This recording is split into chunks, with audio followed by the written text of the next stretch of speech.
buddy. Hi. How's it going? Welcome to another episode, another classic episode of Not Coming Soon. Instant classic. Instant. This is part 2 of Roanoke, which apparently got all your mouths watering because this part 1 blew up, my friend. It tore the internet in half. So I think we messed with the fabric of time. We messed with the algorithm, the Matrix algorithm for sure. If you came to that episode looking for the history of the lost colony of Roanoke, sorry you didn't get a ton of it, but thanks for coming this episode. It's coming this episode. I got some juicy bits for you that, you know what, if you're searching for podcasts about Roanoke, you probably already know. But welcome. We're psyched to have you here, regardless of what brought you to us. It's just happy accidents. You know? There are no accidents. There are no accidents. Today is a present. That's why they call it the gift. Should we introduce ourselves here? Oh, that's right. That's Jeffrey. Yep. Yeah. That's Jeffrey. And that's Ryan. And I'm Ryan. And yeah, so welcome. Now you know us. Now we're not strangers. And now you can, hear what we got to say, Leave a comment. Leave a comment, subscribe. Yeah, I was thinking about this today. I was like, leave a bad comment. Tell us what we got to focus on. We know our production values. You could use some work. There are several things that are on the docket, but just let us know. Just let us. Yeah, if we can't fix it until you tell us / pay us. A lot of good stuff happening in the entertainment world these past few weeks, months. Should we start talking about one? Oh, actually, I had one that was today. It didn't come out today, but I watched it today. All right. I watched. What did you watch today? I'm gonna say it wrong. I want to say the wrong version. How They Run. See How They Run. See How They Run. I was trying so hard not to say See How They All Run, and I forgot the C part. It was fun. It was a fun film. I watched it on HBO Max if you are so inclined. Sam Rockwell, Saoirse Ronan. Say it again? I don't want to. I say it fast because I'm not positive. Yep. What is it? I don't even know. Saoirse. My wife has a very very hearty disdain for Saoirse Ronan, so I always hear it with an angry tone. I believe it's Saoirse. No way. Yeah. Really? Saoirse. Yeah. Okay. Well, my fault. But the only correct pronunciation that I've heard is with her hearty Irish accent. So, who knows? Who does know? Saoirse. Yeah. Okay. But you know what? If she can't be wrong, she can't be wrong. That's true. She can't be wrong. Saoirse. But I thought it was a quirky film. It was reminiscent of Wes Anderson, just not to his caliber or to his degree. It's quirky. It was like a Wes Anderson Coen Brothers kind of mystery quirk type movie, and I liked it. I enjoyed it. I liked the little. I mean, it was a little hokey, but I laughed. I chuckled. Yeah. No, I thought it was fun. The twist at the end, it fell flat a little bit for me. I felt like they hadn't teased it enough. Yeah. There hadn't been enough okay, if you were really paying attention, obviously that this is the guy, but that's just I don't know. I see what you're saying. They did those couple cuts where they had the other characters talking to him and inadvertently fueling his fire. But yeah, not as in depth. Yeah. Yeah. I see what you're saying. But I just went to go see it in the theater without knowing really anything about it. And then I left the theater and I logged it, and then I have not thought about it again. Wow. Yeah. Well, turns out the Mousetrap, that is that's a real play. Okay. And it has been playing since the 50s. and is still Really? playing to this day. Like 130,000 performances, or something like that. That's wild. Yeah, and the original cast had Richard Attenborough as the detective. Oh man. Yeah, because they were like, the actor, Richard Attenborough, and I was like, okay, that can't be a coincidence because my friends, John Hammond, John Hammond. John Hammond, and Santa Claus from Miracle on 34th Street. Richard Who knew? Attenborough. Who did know? I didn't think he was that tall. I So too tall. had that issue with the characterization that they had in this in the show. But who knows? Maybe he shrunk and hunched in old age. Could be. So there isn't a big studio, big ticket, big box movie of the Mousetrap, and like it doesn't exist anywhere. And I'm kind of like, that scene where they were like inking the agreement, and it was like, can't make the movie until the release is over. Yes. I'm wondering if there's some paperwork somewhere Huh. that's a real thing. Interesting. Or maybe Agatha Christie has something, and like you can't film. Yeah. You can't turn any of my plays into movies. Hmm. And they're like, what if we make one about the play? It's not the play. It's not the play. It's about the play. We show one scene from the play. Got her. Got her. She didn't see that coming. Checkmate. So that was interesting. I was reading about that, and I'm like, oh, huh. So I wonder if there's some legal stuff around the Mousetrap that they can't make a movie, and they found a way. Life finds a way. Life finds a way. Life finds a way. Yeah, that was a fun little flick. Yeah, it's fun fun. little flick. Also, little tangent here, but Richard Attenborough is, I believe, the brother of David Attenborough. Yeah, correct. Mr. Nature himself. Indeed. Yeah. Little tidbits. So that was cool. I got to go through. Good God, Richard Attenborough's been making movies he had been making movies for a very long time. He was in stuff in like the 40s. Dude, that's crazy. What? 2014. Yeah. Wow. What a crazy career. Yeah. Gosh. That's so long. I can't think about doing things for 60 years. His wife, they were married. I think they were married in 1945. Wow. And separated upon his death. Wow. Good on. You don't see that in Hollywood much these days. Celebrity marriages, they never last. We didn't even discuss this previously, but I think we do need to discuss it. House of the Dragon. House of the Dragon. Dude. First of all, dang. Like, super pumped for the show. But when they were talking about making spin-offs when Game of Thrones ended, I was like, I don't care anymore. I care very much now. But have you seen, so if you haven't seen the second to last, actually, if you haven't seen the last 2 episodes of House of the Dragon, pause, mute, whatever you got to do.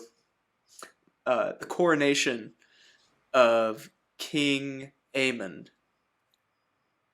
Sorry. Aegon. King Aegon. The second. Well, shoes to fill, my friend. Yeah. Your predecessor is the Conqueror, so good luck. Have you seen the parallels between Shrek and yeah. Yes. And Allison is even wearing the green dress. Yeah. Oh, those are funny. That's interesting. Apparently, there's also a huge parallel between I think it's the flight of the 2 dragons. That ill-fated flight is eerily similar to scenes from How to Train Your Dragon. Oh wow! Yeah. I guess there's only so many ways to have dragons fly in the sky, and fight. Like how many? And fight. Yeah. So that's interesting. Anyway, now we gotta wait 2 years to see the second season. It was something that I didn't think that I wanted in my life, and now I can't I'm upset that it's not going to be in my life for another 2 years. That is exactly correct. That is exactly how I felt. But take your time. Exactly. Don't rush it. Yeah, don't rush it. From what I have seen and what I've heard about it, the show is very in line with the prequel book, and good stuff. Just make the book, and that's all. That's all we want. Yes. Well, I was a little worried. Worried to throw around this type of incestuous activity. They're like, let's take it with a grain of salt.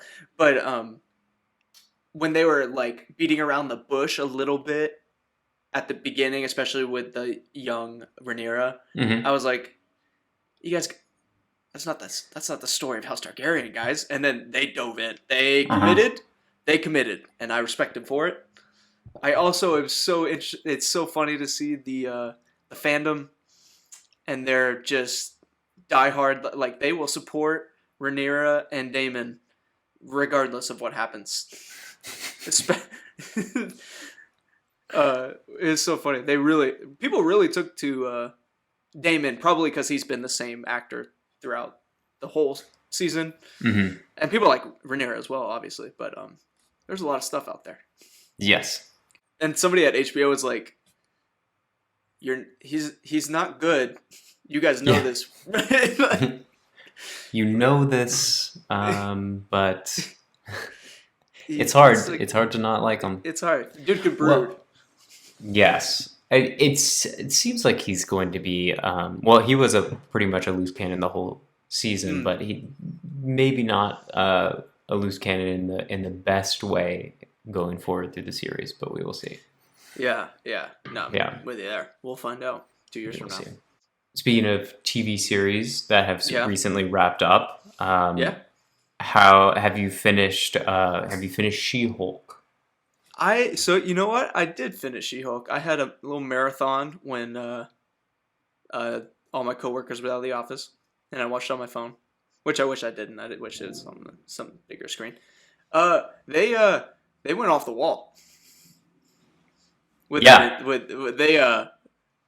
risked it all with that baby. I will say I did not particularly like the meta nature of how that show ended. Just sort of like implications wise for what that means, but maybe it's supposed to be its own. It's part of it. It's not part of it. I don't. Like, I wonder where it goes from there. The meta aspect of the show, or she like walks into the writing room of her own show and and just talking to Kevin. That was funny. The robot Kevin was good. So here was my take on it, and the more I've gotten past it, the more I've developed this a little bit more. So I liked what was happening up until the return to the actual show. So as it was going forward, as they were in the man club going to transform him into a Hulk meeting, I was like, this is odd. What's the end game here? And then it was the super meta thing, and I really enjoyed it as it was happening. I was like, oh man, this is awesome. Wow, she's climbing through the jungle of Disney Plus. How sick is that? That was jarring. Yeah, it was really weird. It was like, okay, I guess we're going back into the UI. That was interesting. But the and then going to talk to Kevin, talk to the writers' room, I was like, this is awesome. Wow. Good way to go, guys. You are killing it. I'm in love with this show. And then they return to the nice wrap up. But it felt like they didn't know what they were doing. So they were like, okay, let's pull the ripcord and do this, get out of it and not have an ending. Yeah. It They're was like, we want to know where everyone goes from here, but we don't really know how to get them there. So we're basically going to say we want to do this. Yeah. And we're going to just do it. We have no way to have consequences for the bad actors in this show. We have no, like, the whole Emil abomination being an alt-right guy, like, who is like just propping these trolls up, like, yeah, I don't know. And his like, I get things aren't black and white, and but he's like doing it for money, so he doesn't really care. But like, this is a very serious thing to like not care about. Exactly. Yeah. The implications of your actions on these things are the implications of your actions right now are beyond the monetary benefit that you could gain from hosting and selling a few books. Mm-hmm.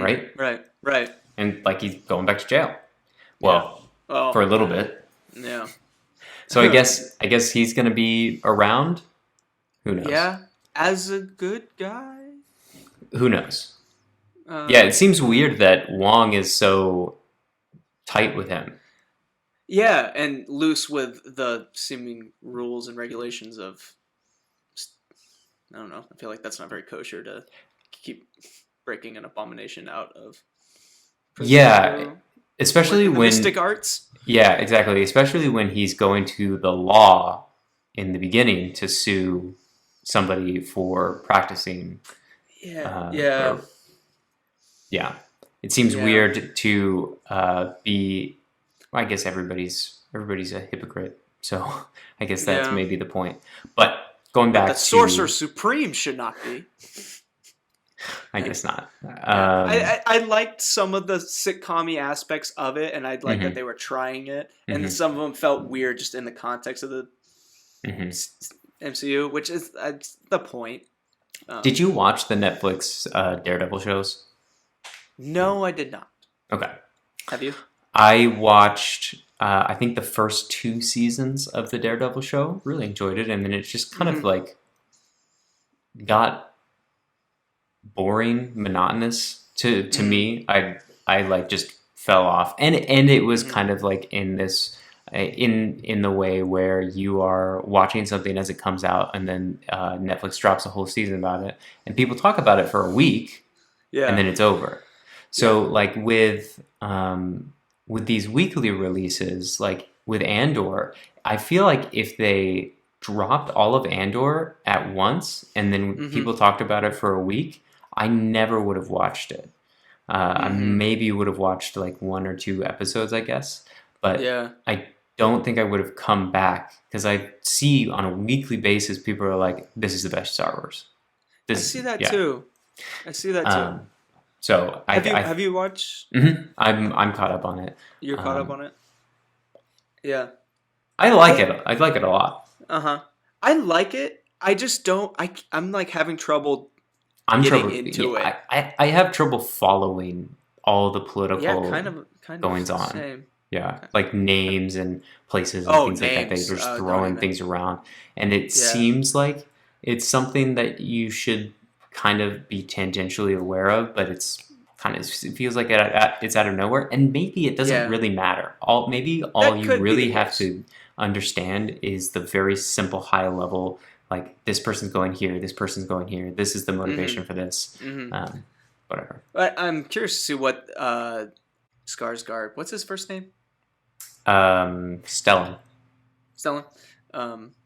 Oh, speaking of Skarsgård, I watched Northman, but we can pivot. You want to pivot? To talk about the Northman? Talk about the Northman? Did you watch that in theaters? I did. Oh, I should have. As soon as that first shot came on, I'm like, damn. Yeah. I should have been in the theater for this. That had me gripped immediately. Yeah. No, it's pretty great. And the big screen. Yeah. Yeah. Yeah. Did not know that it was Hamlet going in.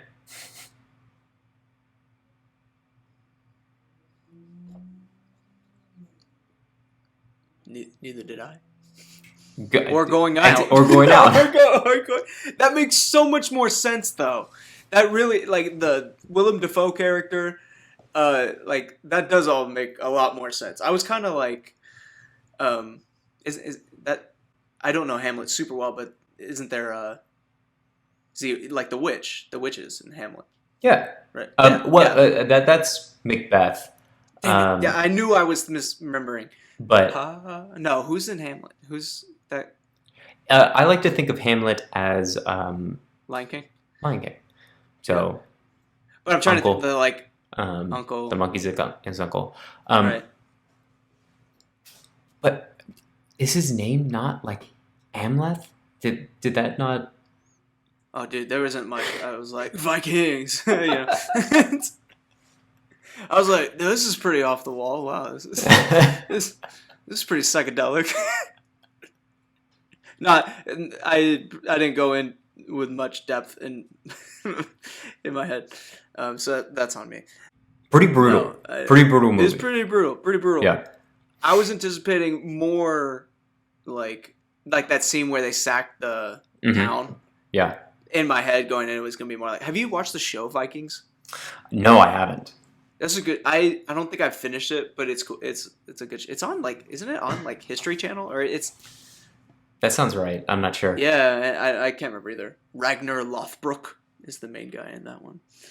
I think Josh Donaldson had a cameo in that. Oh, that sounds familiar. Yeah. He throws a spear at somebody. He throws something at somebody. Perfect. I do remember that. Yeah. But anyway, I was kind of thinking, I was anticipating stuff more like that, and it was not. Still really cool. I still enjoyed it. It was very intense. And man, Alex. Whew. Dude. The dude is ridiculous, man. Yeah, he is. Oh my gosh, I hate that he doesn't have the long hair the whole movie because my goodness. Yeah. Monstrous. Pretty insane. Yeah.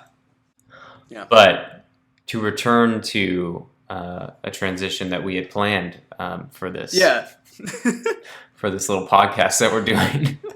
Right. Yeah, for the scripted show that we to go from the comic book universe that is seemingly kind of unraveling a little bit in its storytelling consistency and cohesiveness. Let's talk about something in its nascency. Last episode we talked about how DC was potentially looking for their Kevin Feige, so their robot.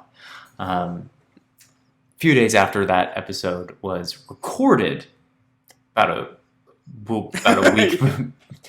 week before it actually landed, James Gunn and a producing partner, and I'm pulling up his name because I guess they're Peter Safran.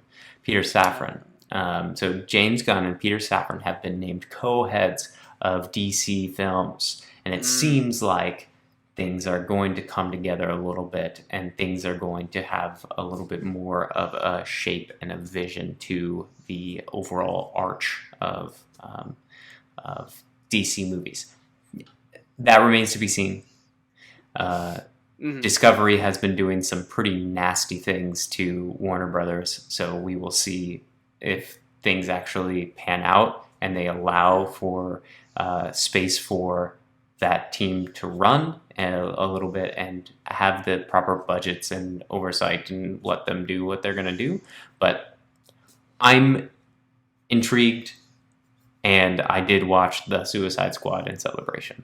Yes, very nice. Yeah, when I watched See How They Run, it said it was the Warner Media and Discovery Company at the bottom, and I was like, what the hell? Warner Bros. Discovery is their new... Warner Bros. Discovery, that's what it was. Why'd they do that? Because I think that's what happens when the CEO of the smaller company takes over in the reverse acquisition of a larger media entity. Yeah, I don't. Yeah. It's weird. Also, did Searchlight get axed by Disney and then keep itself an entity and go No. to Warner Brothers? No. Because Searchlight did see how they run, I think. Yeah, so they're all kind of. I don't know actually, but Yeah. I know that Searchlight. It was Fox Searchlight. It's still Right. under Disney. They axed the Fox part of it. So that might have been something that was a vestige of something that was in development a long time under Maybe. under Fox, but I don't know. But James Gunn. James Gunn. And remember when you remember when I positioned Luis Despacito for that role, and you're like, can Warner Brothers pay Disney money? Not that James Gunn is a executive producer on tons of different productions like Luis Despacito. Big name. Big name. Maybe he wants the challenge. Maybe he's like, you know what? I will only take commission off box office, and I want to build this from the ground up. That's why. Yeah, maybe. Did you see that Kevin Feige was asked about James Gunn's appointment, and he was like, really happy for him. I'll see whatever he does, but he's going to be pretty busy with us until March. Oh, I didn't see that last part. I saw that he said he's going to be first in line to see what he comes up with. But it's he's going to be busy. Well, he's going to be busy. But he said he's going to be busy with Marvel. Oh, right. Because he's still got Guardians 3? 3, yes. 3. And the holiday special is done? Yeah, I guess. It's coming out soon? It's coming out soon. I think it's November or something.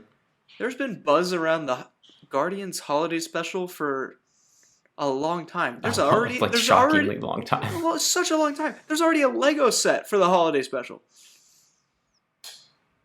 Uh-oh. Oh, have you? I think I showed it to you before. You showed it to me. The Black Panther bust Lego. It's huge, right? It's like almost it's size. big. It's big. It's wild. Oh, that thing looks cool. Ooh, Wakanda Forever. That's coming. That's coming. Next week, right? I believe from when it's we're recording this. This weekend. Yeah, from when we're recording. So yeah. So, a little inside baseball on our recording to publication schedule. Mm-hmm. Yeah, if you guys are ever wondering why we sound outdated, we're not when we're talking about it. But we're a little behind on the Northman and see how they run, but that's whatever. Okay, you know what? We're busy. Yeah, we're busy. Continuing in the DC mind here. Our cohesive line, yes, go. Cohesive line. We're professional podcasters. We have 10 viewers. That left very early. Average duration of 4 minutes. Love it. Now, and that is brought up by me watching the full hour. So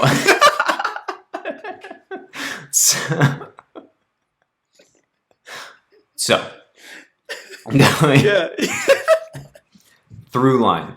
We got James Gunn heading up DC films going forward, but we have another DC film to talk about that came out just the other week. Black Adam, baby. Black Adam. The hierarchy of power has changed. Ooh. I thought it was great. I loved it. It was bad. I loved it.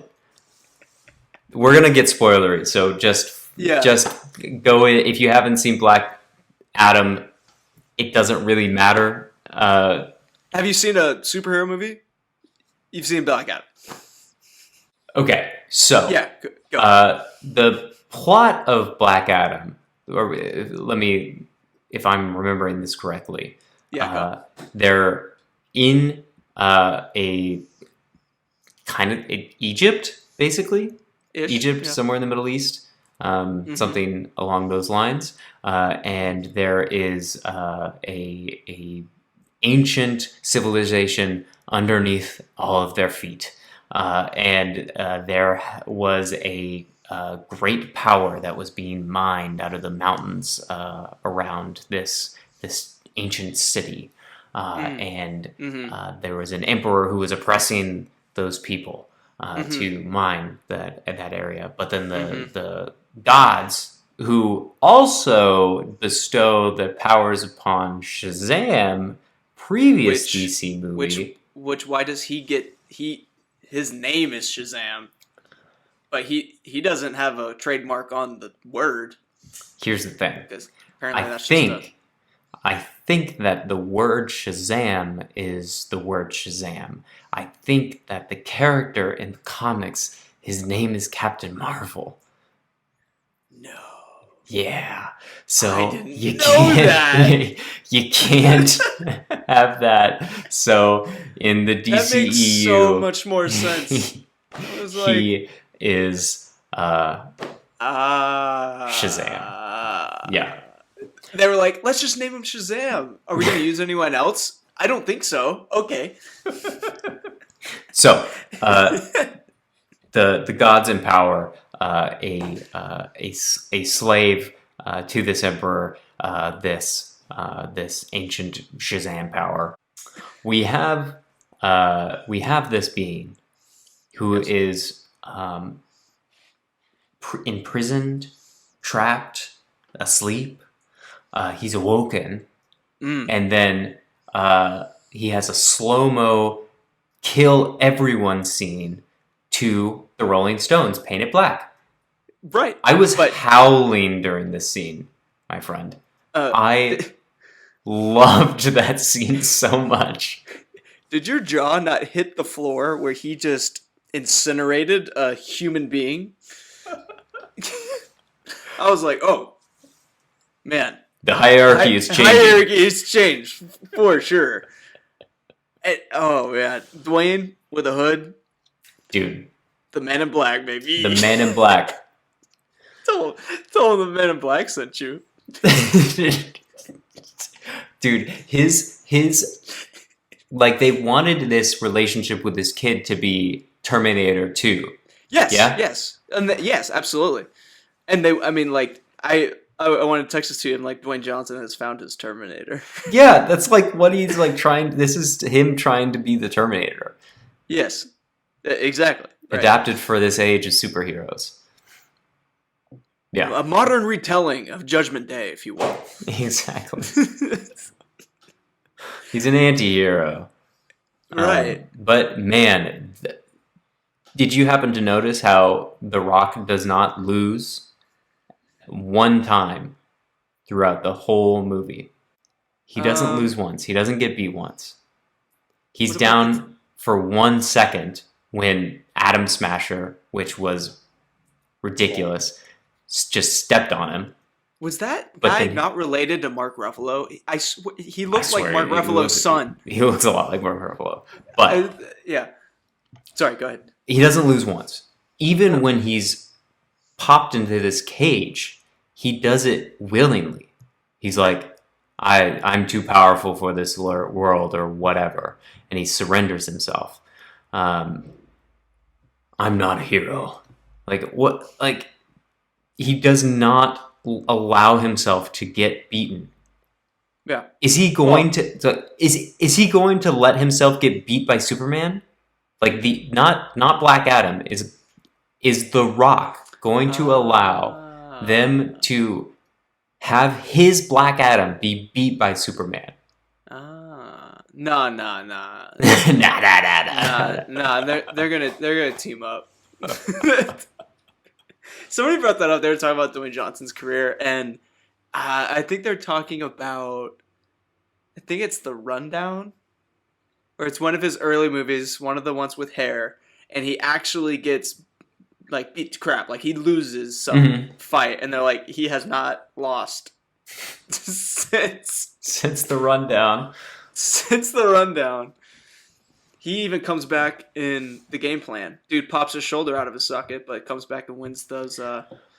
Boston Rebels Boston Rebels. experience the magic. Like, why? Like, what's... Well, it'd be kind of dumb if he's like, I'm too powerful for this world, and then loses a fight, you know? So he's got to actually be too powerful for this world. But is he too powerful for Krypton? We're going to find out. It doesn't make any sense, man. And I think I don't know. I caught the end of Jumanji 2 the other day. And I had not seen it, and yep, it's got some issues that but just like the Rock as a whole, he needs to be able to lose. He needs to be like he has to go down so he can go back up. This whole movie was just up, and then he was like, "Oh, actually, I've decided that it's time for me to lose." So I'm going to just put myself in a cage, and then I'm going to break out. Dude, but Pierce Brosnan was sick in that movie. With the help of Pierce Brosnan, yeah. Pierce Brosnan was sick in that movie. The way he flew into the building and takes his helmet off, and then he's just like this dude in a 3-piece suit. Incredible. Incredible moves. So slick. Yeah, he was slick. Oof, whole time. Silver Fox, that one. My goodness.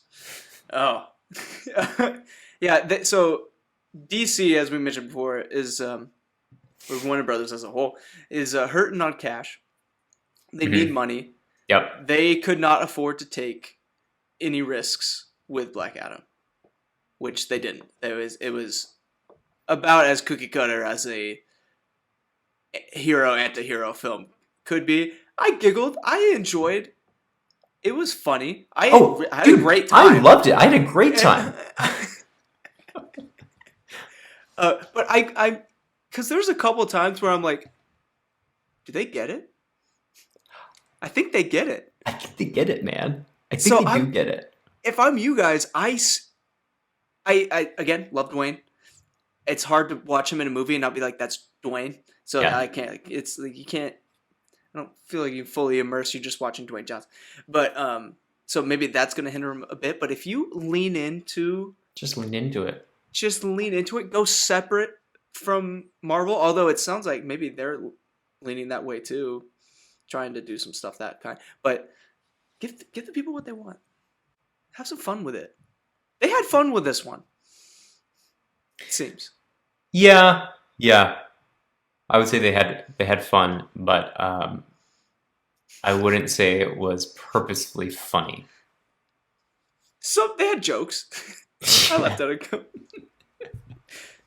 Me and you. I love that.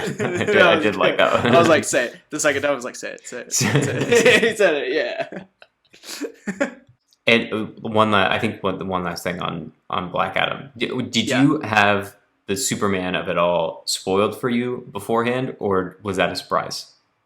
I knew Dwayne had talked Henry Cavill to coming back in. R.I.P. The Witcher.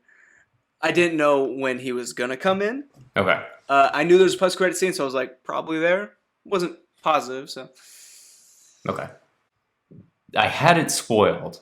I didn't see anything, but I had heard that they mixed the Hans Zimmer score and the John Williams score, or whatever, the classic. Oh. Yeah. That they mixed it in there. But yeah.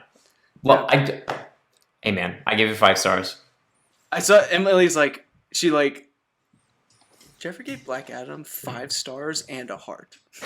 And then you had me sitting there, I'm like, shit, this is amazing.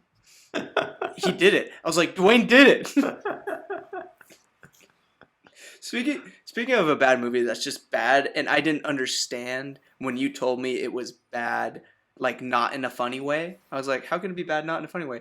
But Morbius, I see what it's not laughably bad. No. It's just I don't care. Yeah. I didn't understand how that could be, but I 100% understand what you mean. It's just not. It's just not good. It's just not good, and it's not like Black Adam definitely leaned into it. It clearly was like, guys, we're not gonna make a high quality. This is not gonna be the Dark Knight, so Yeah. let's just lean into it. I think Yeah. that Morbius like didn't take any of the learnings from Venom, which I think also did the same thing, where they were like, this is not going to be an amazing movie, but let's just make it a really fun movie that is like with a fun character who is bad. Yeah. Morbius was like just depressing. Yeah. There was nothing. Yeah. Yeah. No. And that was probably the worst. The most comical scene in that is I think the post-credit one where Michael Keaton, what are you doing, Mike? Comes in and you're like, I don't know where I am.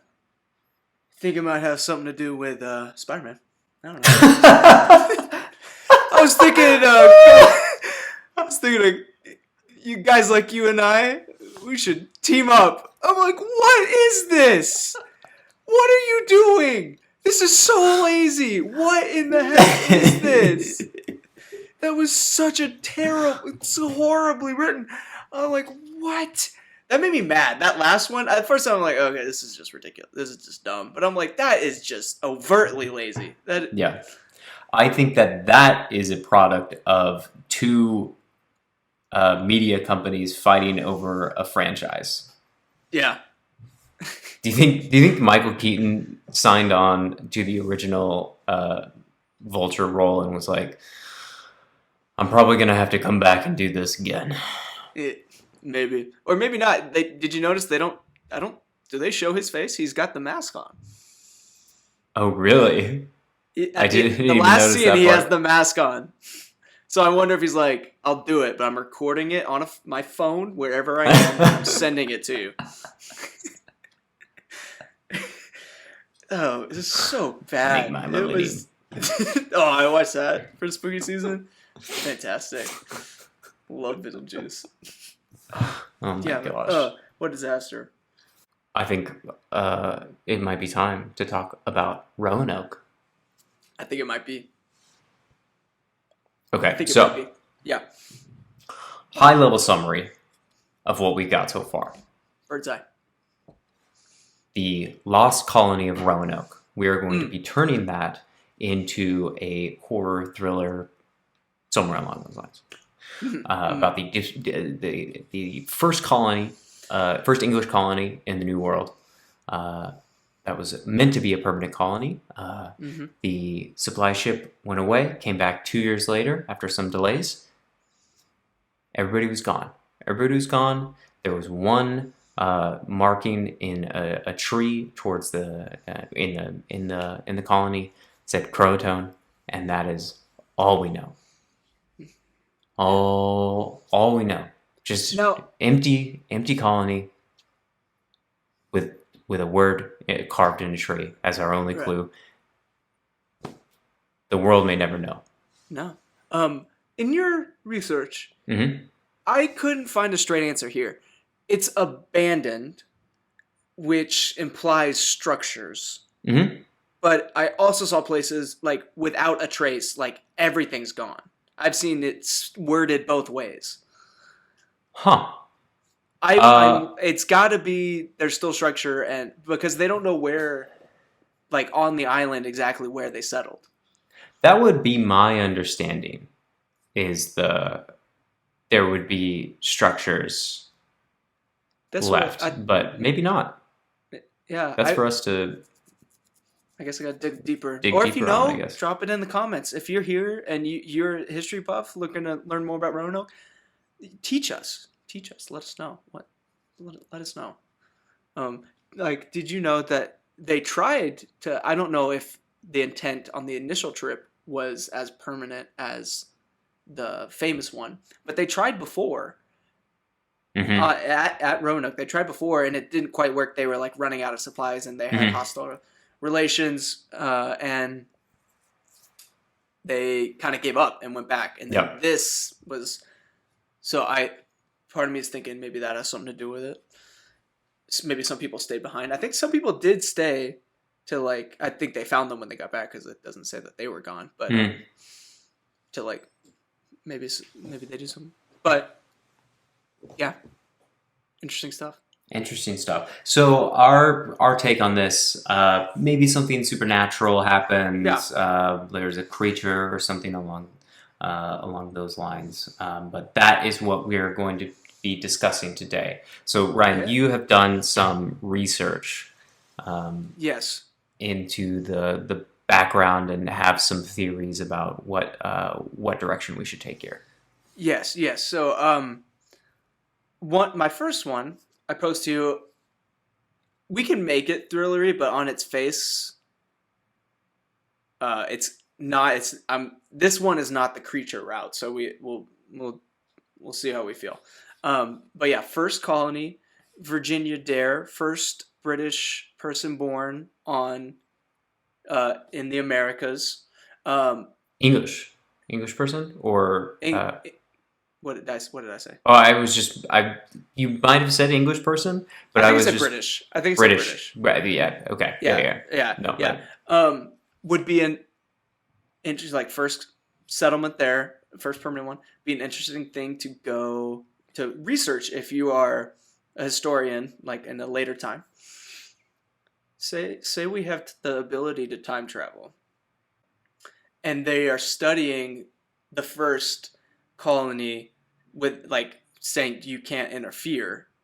Somebody interferes, and things get crazy, and then they're like found out, and they're like, crap, this is gonna ruin all of our like research, and then like if people know like time travel and all that, it won't work. Like so we got to get rid of the evidence. We get rid of the evidence, but like we got to throw them off. It can't be they just disappeared. You're like, oh, tell them they went to that island over there. Just write it to say like, hey, we went here. Oh man, I freaking love that. Okay, so we are telling it from whose perspective though? Are we? So this is we're telling it from the time travelers. Okay. And so they're also like kind of the question that's posed like at the end of this is so they're like, okay, obviously we can't observe and report without causing issues, so we're gonna shut down this practice. Mm-hmm. And the only thing that was seriously altered was this one experiment. So like how many like our current reality is that Roanoke all disappeared, but in their reality, Roanoke prospered and like nobody disappeared. It like worked out for everybody. And now our reality now is that they disappeared. And so how has that happened elsewhere? What do we know? Alternatively. Yeah, go ahead. Alternatively. Yeah. We take the tenet principle of what's happened. Uh-huh. And the time travelers are going back in time to figure out what happened to the Roanoke colony. Uh-huh. And everything has happened already. So they're historians looking back and trying to figure out why everyone disappeared. So they're going back in time and they mess something up. Yeah. And they think that it is just catastrophic, but what they come to realize is they're just the cause of the disappearance of Roanoke. That'll mess with the brain. I don't think that breaks any time travel laws. I think there are many different models of what the rules of time travel are, and I think we can play fast and loose. But as long as we don't jump back and forth, I think we can do whatever we want. Because that's when you come into the issue is we can do whatever the heck we want in this reality. It doesn't matter. What if they go back in time? Yeah. They assimilate with the Roanoke people. Because there's a pretty wide time span where they don't know what happened, right? So the supply ship leaves, and then it's 2 years before they come back to discover everything's gone. So we don't know how long it took for things to go awry. So the time travelers come. They assimilate as part of this society because they don't have the supplies to just stay there indefinitely. So they have to be able to eat and stuff. So they Right. just become part of the And colony. it's a better way to learn. Better way to learn, they feel. Yeah. And then they have their gear is stolen, or it is Discovered, found. Yeah. Their future gear is found, and so in order to, I don't know. Let's see. So their gear is discovered by some of the old the colonists. So their thought process is, okay, well, they know too much, so we either need to kill them or we need to take them with us. So in reality, where the people of Roanoke are in the living among us in the very far future. I like that one. One of my thoughts was one of the time travelers engages in some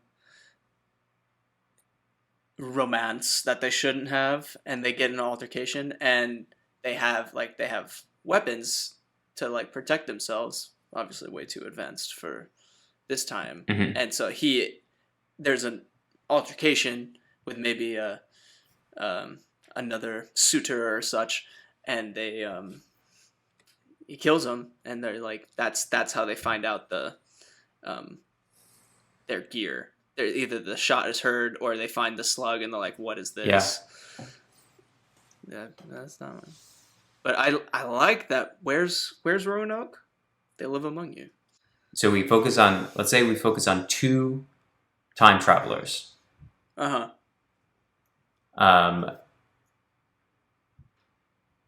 We focus on two time travelers. They go back and they become part of the Roanoke tribe, or the Roanoke colony, as they are trying to study them and come to the answer to the mystery of the Roanoke civilization.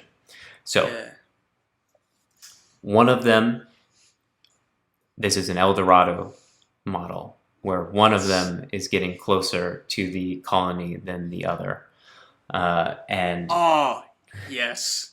And we have maybe a romantic relationship is discovered by the father of the colonist who is become entangled with one of our time travelers. But in the pursuit of the time traveler who has been caught laying with the colonist, in the biblical sense, in the pursuit of this man who has defiled one of their daughters, they find his future equipment, and the decision is made. Not the decision, but the explanation of where from the future we came back to study what happened here, and now we have discovered what happened here, and it was us. Another thing just popped in my head. We can shut it down. You've seen? We watched it together. Annihilation, where there's like the riff, and you walk through the riff, and then you're in this like. It's not a parallel dimension or anything. It's just like there's some like alien being that is affecting the area. Yeah.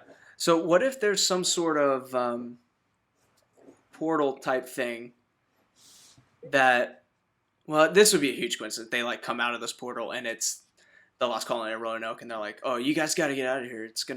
You're gonna go missing." And then they take them through the portal, and it's like, that's actually just you guys. We often meet our destiny on the road we take to avoid it. Dude. It's from Kung Fu Panda. Dude. I used that quote. I was on a business trip, and it was people from the corporate entity that owned our company, and I was trying to impress, and we were playing a card game, and it was like a fun, jokey situation, and somebody laid down a card to defend themselves against something, and it turned out to cause that. So I said it. I said we have to meet our destiny on the road, which I choose to avoid it. And the guy goes, who said that? That's from something. And I'm like, Master Uwe. I was like, that's from Kung Fu Panda. He's like, that's right. And I'm like, so you do know the movie. It worked out, but I was like, that's such a sage saying. Like, oh my gosh. Anyway. Master Uwe went hard. Yeah, he did. But I am super into this new direction of time travel. I don't know about the portal because I like the purpose of we're going to go figure out what happened, and in the process of going to figure out what happened, we caused what happened. Yeah, we have to meet our destiny on the. I mean, like, oh my god, yeah. Okay. Yes. Nice. Sick. So I think let's hammer out a little bit more next time. Let's talk about a little bit of casting because we need to cast both. I think two time travelers and a few people in the colony. If we want to do that as well. Yeah. Great. Sweet. Nice. Cool. Sorry to steal from the No, I'm so much more into this one. Like, I had no idea where to go. I wanted to go like environmental, political. I'm like, this is just so much more fun to have the folly of man. Yeah. Right. Yeah. Exactly. It's not as hard hitting, but I feel like it's more accessible. You know. I think that we can take a lot of the structure. To be completely honest with you, I think we could take a lot of the structure of El Dorado. I think I am 100% down to do that. 100%. I think that's a great way to do it. Sweet. And instead of breaking the pillars and protecting the natural order of things, they just take them. Yeah. Boom. That's good stuff. So I do have a connection for you. Oh, fantastic. Hit it. Hit me. So, can you go from Sam Rockwell to The Rock? Nice. Keep it on point for this episode. Well, I was also Rockwell, The Rock. Okay, so Sam Rockwell. Who is?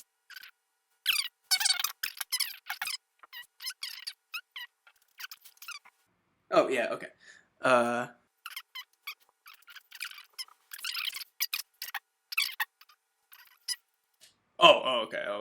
Here we go.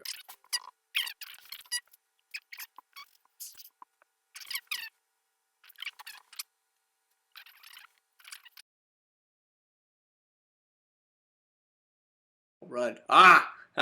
Okay. I'm gonna cheat with the MCU, but all right. Dwayne Johnson is in Jumanji with Kevin Hart. Kevin Hart is in The 40-Year-Old Virgin with Paul Rudd. Paul Rudd is Ant-Man and MCU. Paul Rudd is in Captain America: Civil War with Robert Downey Jr., who is in Iron Man 2 with Sam Rockwell. Got it. Are you ready for this? Yes, please hit me. I have a couple for you. Of course. Stupid. So Sam Rockwell is in See How They Run with Saoirse Ronan, who is in Little Women with Florence Pugh, who is in Fighting with My Family with Dwayne "The Rock" Johnson. Wow. Speaking of Florence Pugh, I watched Don't Worry Darling last night. Weird. It's weird. I I like never got my bearings. I feel like Uh-huh. each time it was going a certain direction, or I felt like I was in tune with it. It like kind of did a pivot, Yeah. which is it's supposed to keep you off guard. I kind of feel like though with the like spoilers for Don't Worry, Darling, if you haven't seen Oh, it. yeah, So, of course. it's a simulation. Mm-hmm. It's like a bit of a cop out in a situation like this. And you may be asking yourself, Ryan, I've listened to all the episodes of Not Coming Soon, and I know you wrote a movie where it was a simulation. And you would be absolutely correct. And I don't get paid to write. Nobody's buying my scripts. But it's just I was so intrigued, and I was like, oh, okay, it's a simulation. Yeah, but the way that you get into the simulation, I thought was interesting. Yeah, but and the disappearance like throughout the day, like they made it make sense. Yeah, that's good. But my alternate, yes, was Dwayne the Rock Johnson is in The Mummy Returns.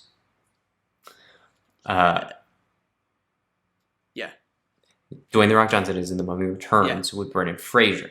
Brendan Fraser is in Blast from the Past with Christopher Walken, who is in Seven Psychopaths with Sam Rockwell. That's what I was trying to do. I was trying to do Christopher Walken, Seven Psychopaths. Mummy Returns, ladies and gents. Very first, our cinematic introduction to Dwayne the Rock Johnson. People forget. People forget. Then they launched him with the Scorpion King to the moon. Well, I think that's going to do it for us. Yeah. I feel pretty good. I think it is. I feel great. Great. Hope you guys do. All of you. Yes. So I think let's wrap it up there. I think that we had a great episode here. A lot of good back and forth, a lot of good banter, and if you appreciated it, just subscribe, drop a like, interact with us. Yeah. Follow us on Letterboxd. I saw that. Make him use it. I need to use it. It's like, what do I use as my comeback movie? And I got to think of all the other stuff that I didn't log that I'm not going to think of. There's a lot of pressure. It is. I should have just kept going. Yeah, it's a daunting task to jump back in, but it is. It is. Once you're there, we all must. Your family. Absolutely. Okay, well, I think that's it. I thank you all for sticking around to the end here, and I hope you all have a great rest of your day. Yeah. Filled with laughter, love, and joy. Right. Bye. I was Ryan. Oh, yeah, I was Jeff. Bye.